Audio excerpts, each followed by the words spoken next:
La 22e édition de l'atelier de l'évaluation Lab a refermé ses portes ce mercredi à Abidjan.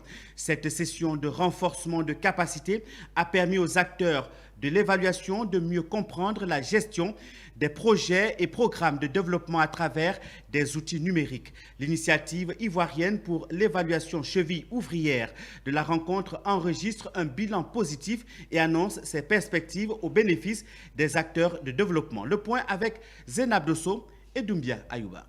C'est fini pour l'édition 2022 de l'atelier de l'évaluation Lab. Cet atelier a permis à 35 acteurs de l'évaluation, la plupart issus de l'École nationale d'administration ENA, d'encaisser un panoplie d'outils pour gérer les projets et programmes de développement dans l'exercice de leurs fonctions. Par exemple, comment collecter des données à distance à travers des outils numériques. 3 jours de renforcement de capacité sur la question de la maîtrise de l'évaluation dans un monde en mutation.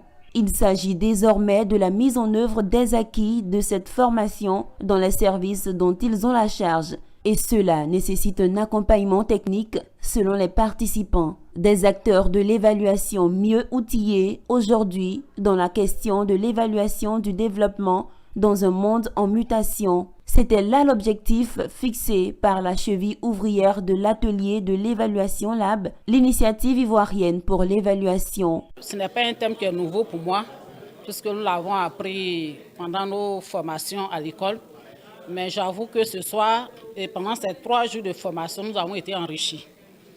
Et nous pensons que nos décideurs, les gouvernants, devaient prendre en compte cet aspect de l'évaluation dans les différentes politiques mises en œuvre dans nos États.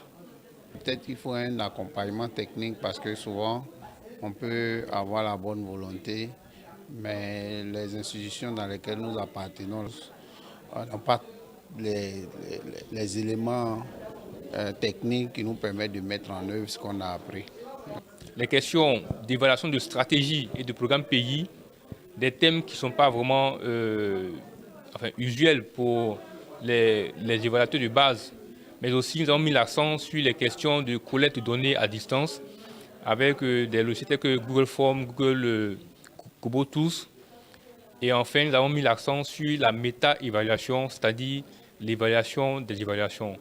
Tout est bien qui finit bien. L'atelier 2022 de l'évaluation Lab a été marqué par la remise de diplômes de participation aux bénéficiaires. C'était également l'occasion pour les initiateurs de procéder au lancement de la 7e édition du prix Évaluation d'Or, initié depuis 2005 et qui a connu un arrêt Covid-19 oblige.